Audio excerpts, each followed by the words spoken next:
48 hours ago, every major outlet ran the same headline.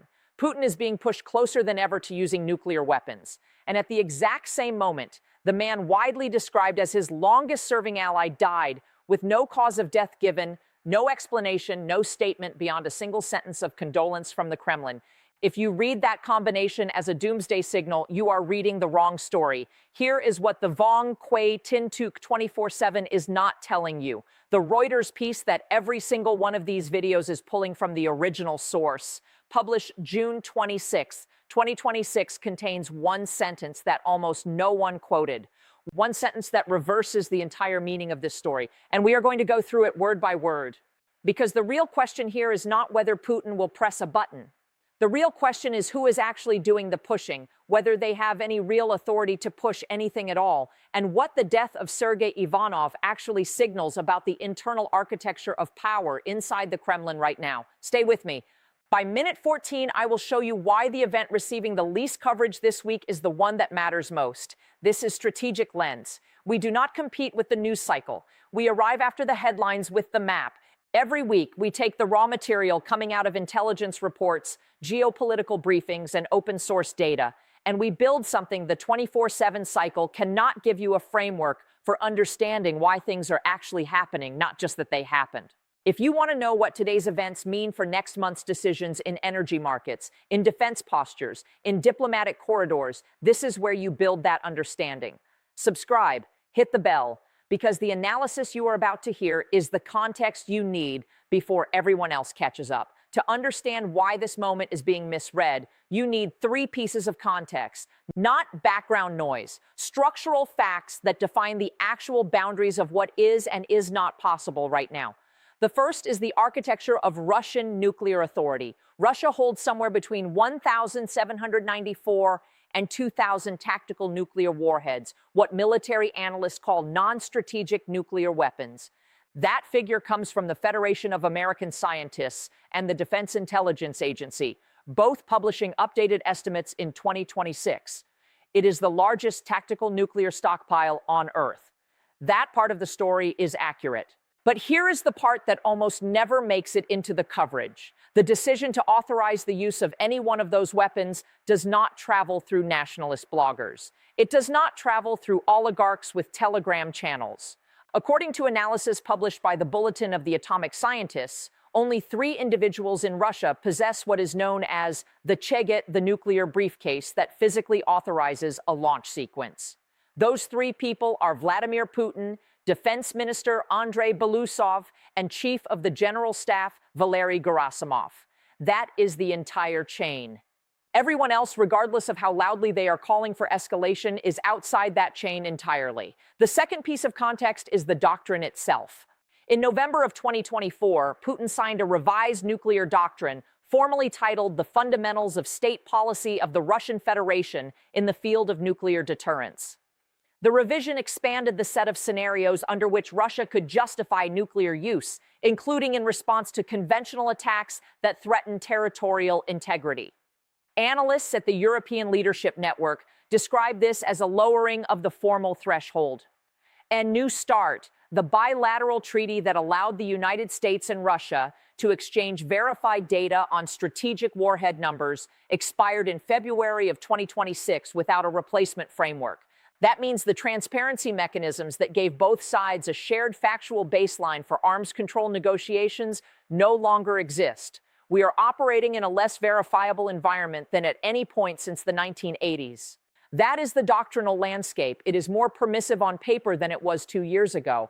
Whether operational planning has actually changed to match that language is, according to the Congressional Research Service, still unclear. The third piece of context is the battlefield pressure that triggered this week's headlines. On June 18, 2026, Ukraine executed what Ukrainian and Russian sources both described as its largest coordinated drone strike to date.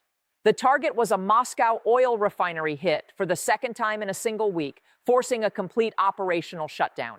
Russia's Ministry of Defense reported intercepting 992 Ukrainian drones within a 24-hour window. Read that number carefully. Nearly 1,000 drone intercepts in one day. That is not a figure that reflects a functional point defense system. That is a figure that reflects a defense system being saturated. The economic logic underneath that saturation is the part that matters strategically. A commercially modified drone costs somewhere between $20,000 and $50,000 to produce and deploy. A single S-300 interceptor missile, fired to neutralize it, costs between $500,000 and $2 million. Ukraine does not need to win every engagement.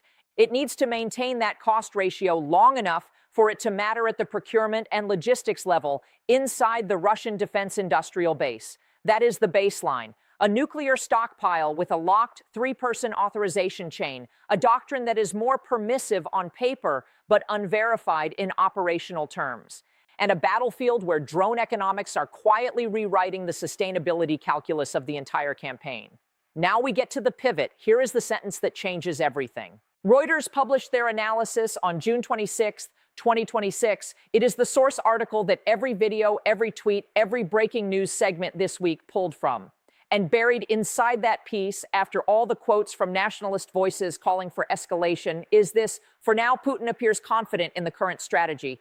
And then, a few lines later, the Kremlin has resisted the hawks' calls to abandon negotiations. Read that again. The Kremlin has resisted. This is not a story about Putin being dragged toward a nuclear threshold by the people around him. This is a story about a faction of voices outside the decision-making structure, expressing frustration that Putin is not doing what they want. That is a completely different power dynamic. And the moment you see it clearly, the entire narrative architecture of this week's coverage collapses. So who are these hawks that every headline is treating as Kremlin insiders? Konstantin Malofeev, whose quote about nuclear weapons is being repeated everywhere, is described in the Reuters piece itself as a nationalist tycoon, not a Security Council member, not a general, not someone with a Che-Get briefcase. He is a billionaire ideologue with a media platform and a Telegram following, operating in the ecosystem of Russian nationalist commentary that Putin has historically tolerated as a pressure release valve, not as a policy input mechanism. The other voices cited in the same Reuters analysis are a blogger named Yuri Baranchik with approximately 90,000 followers and a channel called Obsessed by War with around 650,000 followers. These are influential nodes in the Russian information environment. They are not the people in the room where nuclear authorization decisions are made. What the Kremlin has actually done this week is continue engaging, however cautiously, with the diplomatic framework around the conflict. 3 senior Russian government officials told Reuters that talks with the United States had gone nowhere and accused Washington of not following through on proposals from last year's Putin-Trump summit in Alaska. That is the language of a side that is frustrated with a negotiation. It is not the language of a side that has abandoned the table. Now we get to Sergei Ivanov. And this is where the analysis has to be most precise, because this is where the most misleading framing is happening. Ivanov died on June 26, 2026. He was 73 years old. The Kremlin issued a one-sentence condolence from Putin. No cause of death was given publicly. And within hours, the phrase "mysterious death" was attached to his name across virtually every Anglophone platform covering this story. Here is what the actual reporting shows. Meduza, the independent Russian language outlet, reported that Ivanov had been rumored to be suffering from a severe, long-term illness. The Moscow Times noted that his influence had been declining steadily for years and that his attitude toward his work changed deeply after his oldest son died in an accident in 2014. By 2016, he had been moved from his position as chief of staff of the presidential administration, a position of genuine power, to a role as presidential envoy for environmental affairs and transportation. That is not a promotion. That is what political retirement looks like inside the Russian system. He held that ceremonial role until February of 2026, when he left it entirely 3 years past the mandatory retirement age for Russian civil servants, according to the Moscow Times. This is not Putin's current right-hand man. This is a figure who lost the internal power struggle nearly a decade ago, who had been operating on the margins of the system ever since, and who died at 73 after what appears, based on available reporting, to have been a prolonged illness. But here is why the death still matters, and why reading it correctly is more revealing than the conspiracy framing. Ivanov was part of the original KGB cohort. the generation that built the system alongside Putin in Leningrad in the 1970s. Former Russian central bank official Sergei Alexishenko noted that Ivanov's death mirrors the pattern of Brezhnev's aging inner circle, where the senior generation began dying off at similar ages just before the system itself entered crisis. That is not a prediction. That is an observation about structural fragility. The people from that generation were, by multiple accounts, individuals who could argue with Putin, who had enough shared history and accumulated standing to push back. The generation being elevated in their place, younger loyalists selected for their reliability, not their independence, are not built for that function. The nuclear risk calculation does not become more dangerous when nationalist bloggers get louder. It becomes more dangerous when the internal voices capable of friction, hesitation, and institutional memory disappear from the room. That is what Ivanov's death signals, not a conspiracy. A generational transition inside a closed system. And that transition has structural consequences that will outlast this week's headlines by years. Let us start with the scenario that is generating the most fear and work through exactly why the internal logic of that scenario is far more constrained than the headlines suggest. The Iskander-M is Russia's primary tactical nuclear delivery platform. It is a mobile short-range ballistic missile system with an operational range of approximately 500 kilometers, a circular error probable meaning its accuracy radius of roughly 5 to 7 meters, and a flight time from Russian territory to targets in eastern Ukraine of somewhere between 3 and 6 minutes. It is precise. It is mobile, which means it is difficult to target preemptively, and it is nuclear capable, meaning it can carry a warhead with a yield significantly lower than the strategic weapons most people think of when they hear the word nuclear. On paper, the military argument for tactical nuclear use goes like this. A single detonation in the right location could neutralize Ukrainian defensive positions that conventional weapons have been unable to dislodge over months of attritional combat. It would be fast. It would be decisive at the point of impact. And it would send a signal to Western capitals about the seriousness of Russian resolve. That is the argument the nationalist voices are making. Now let us price it out in strategic terms.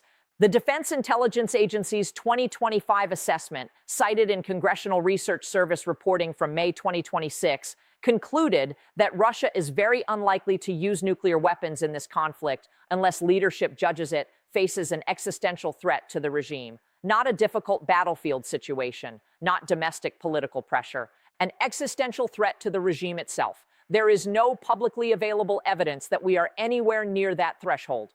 And beyond the threshold question, the cost structure of tactical nuclear use collapses under examination. The immediate military gain, neutralizing one defensive position, would be purchased at the cost of eliminating every remaining diplomatic channel, unifying European political opinion against Russia at a moment when Moscow has been actively cultivating divisions within that bloc and triggering a NATO response framework that, while not automatically invoking Article 5 for Ukraine, would create pressure of an entirely different order than anything currently in play. The Kremlin knows this. That is precisely why it has continued resisting the hawks. The math does not work. The radar was not penetrated by firepower. The defense was not overwhelmed by superior technology. It was drained by arithmetic. Now let us look at the two-sided equation more carefully, because the Ukrainian strategic logic is as important to understand as the Russian one. Russia's structural problem is geographic.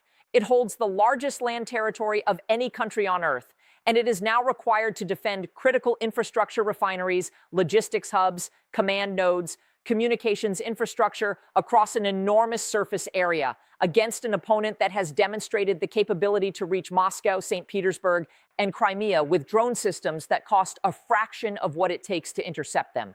On June 18, 2026, Ukraine launched what both sides described as its largest coordinated drone strike to date. 992 drones were reportedly intercepted by Russian air defense in a single 24-hour period. That number matters not because it represents Ukrainian success in individual engagements, but because of what it reveals about Russian air defense economics. Each interception consumes a missile. Each missile costs more than the drone it destroys. And there is a finite number of those missiles in Russian inventory at any given moment. Ukraine's strategic objective with this campaign is not primarily to destroy specific targets, though the Moscow refinery shutdown is a meaningful secondary effect. The primary objective, as several military analysts have assessed, is to force Russia to allocate its most expensive defensive assets to protecting civilian and industrial infrastructure inside Russian territory, assets that would otherwise be used to support offensive operations on the front line. This is resource denial through geometric pressure, not a frontal assault, a logistics problem delivered at scale. Russia's response options are constrained in ways that are rarely examined in the coverage. Conventional escalation against Ukrainian territory is already happening at a high tempo. There is limited additional leverage available through that channel without accepting the economic and political costs of full mobilization, something Putin has consistently avoided. The hawks want mobilization. The Kremlin has not moved on it. The pattern holds, which brings us to the event this week that received the least attention and carries the most structural weight. On June 23, 2026, the French Navy intercepted and boarded the tanker Deliver approximately 12 nautical miles off the coast of Sicily. The vessel was flying a Cameroonian flag. It had departed from Primorsk, one of Russia's primary Baltic oil export terminals. It was bound for Singapore via the Suez Canal.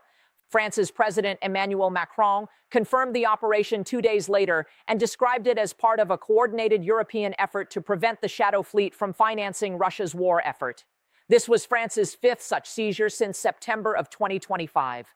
Across all European navies operating in concert, at least 9 Shadow Fleet vessels have been intercepted in 2026 alone. Now let us convert that into the currency that actually matters. Russia's Shadow Fleet, a collection of aging tankers operating under flags of convenience, obscuring ownership through shell companies, disabling transponders to avoid tracking, and conducting ship-to-ship transfers in open water, is not a sanctions evasion mechanism. It is the primary revenue infrastructure sustaining the Russian defense budget. Russian energy revenues declined by approximately 40% in early 2026, a direct consequence of tightening enforcement against both the price cap mechanism and the vessels used to circumvent it. Every tanker intercepted is not just one cargo lost. It is an insurance signal broadcast to every other operator in that network. Each seizure raises the risk premium that Shadow Fleet operators charge. Higher risk premiums mean higher operational costs. Higher operational costs compress the margin on every barrel Russia sells below the price cap. And compressed margins translate directly into reduced budget availability for the weapons procurement and military salary expenditures that keep the campaign operational. The European Union's 21st sanctions package, introduced in June of 2026, went further than any previous iteration. For the first time, it explicitly targeted cryptocurrency infrastructure, the digital financial channels being used to coordinate payments and logistics across the Shadow Fleet network. This is sanctions enforcement moving into the layer of decentralized financial architecture. It closes a bypass route that has been quietly operational for 2 years. Here is the asymmetry that the nuclear conversation is obscuring. The Iskander costs millions to deploy. The diplomatic and strategic cost of using it would be incalculable and largely irreversible. The Shadow Fleet enforcement operation costs a fraction of that, operates within established international legal frameworks under Article 110 of the United Nations Convention on the Law of the Sea, and compounds in effect with every additional seizure. One approach is a threshold no rational actor wants to cross. The other is already happening, vessel by vessel, route by route, transaction by transaction. While every camera pointed at the question of whether Putin would press a button, the financial architecture sustaining his ability to fight was being quietly compressed off the coast of Sicily. Pull the camera back, because what we have been examining at the tactical and operational level is the surface expression of 3 structural shifts that extend well beyond this conflict, well beyond this year, and well beyond the borders of Ukraine and Russia. The first is the collapse of nuclear transparency architecture. New START expired in February of 2026. There is no replacement framework under negotiation. What that means in practical terms is that the United States and Russia no longer exchange verified data on the number of deployed strategic warheads and launchers. The last confirmed data point comes from September of 2022, when Russia declared 1,549 deployed warheads on 540 strategic launchers. Everything since then is estimation. Open source analysts at the Federation of American Scientists and the Congressional Research Service are working from inference, not verified disclosure. This is not an abstract arms control problem. It is a measurement problem. And measurement problems in nuclear posture create a specific category of danger that is distinct from intent. When neither side can verify the other's actual deployment status, worst-case assumptions fill the gap. Worst-case assumptions drive procurement decisions. Procurement decisions drive posture changes. And posture changes create the conditions for miscalculation that no one on either side is actually seeking. The question that no current diplomatic framework is equipped to answer is this: on what factual basis would any successor agreement to New START be negotiated, given that the shared data infrastructure that made previous agreements verifiable no longer exists?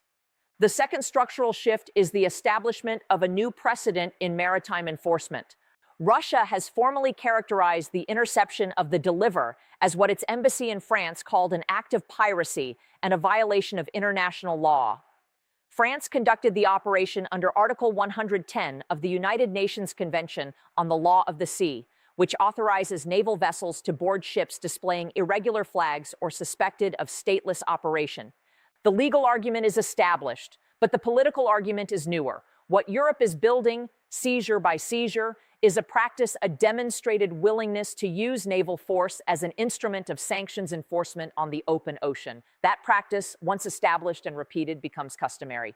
And customary maritime enforcement conducted by coalition naval forces against vessels linked to a sanctioned state is a template that does not disappear when this particular conflict ends.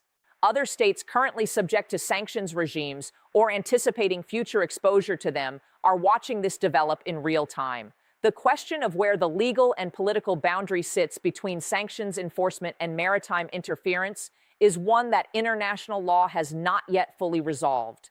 That resolution, whatever form it eventually takes, will be shaped by what European navies are doing right now in the Mediterranean, the English Channel, and the Baltic Sea. The third and largest structural shift is the demonstrated effectiveness of economic warfare as a primary instrument of strategic pressure, not supplementary, primary.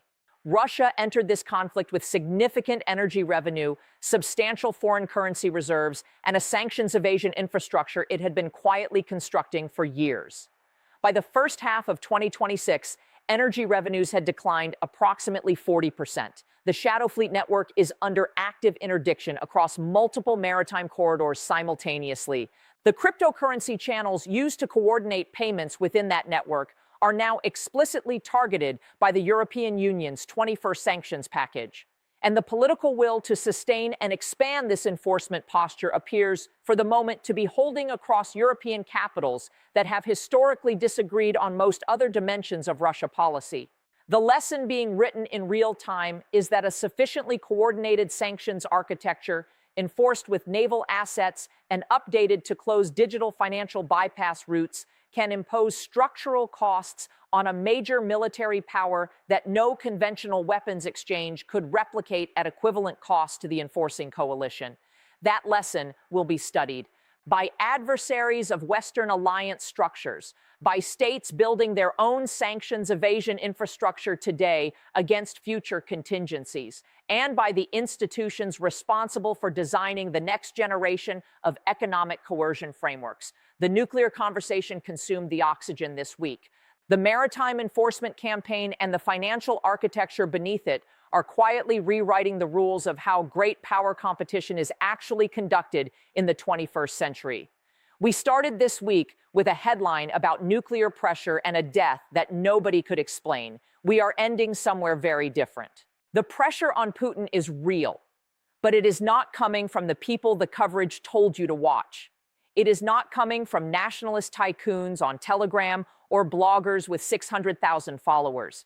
It is coming from a 40% decline in energy revenue, from 9 vessels intercepted across European maritime corridors, from a sanctions architecture that is now reaching into decentralized financial infrastructure for the first time, from a battlefield arithmetic that is quietly draining the most expensive components of Russian air defense faster than they can be replenished. And the death of Sergei Ivanov is not a mystery to be solved. It is a signal to be read. The generation that built this system alongside Putin is leaving. The generation replacing them was selected for loyalty, not for the capacity to argue. That transition does not make the system more aggressive in the short term. It makes it more brittle over a longer horizon. And brittle systems under sustained pressure do not behave predictably. This story is not close to finished. 3 things to watch in the weeks ahead. Whether Russia moves toward conventional escalation against Ukrainian infrastructure as a substitute for the political pressure it is unwilling to absorb domestically. Whether any preliminary framework for a successor agreement to New START surfaces in back-channel diplomatic reporting, and whether the Shadow Fleet network finds a viable northern routing alternative through Arctic corridors to bypass the Mediterranean and Channel enforcement operations now closing around it. If any of those variables shift, the entire picture shifts with them. Leave your read on this in the comments. Which variable do you think moves first, and in which direction? Subscribe, hit the bell. We will be here when it does.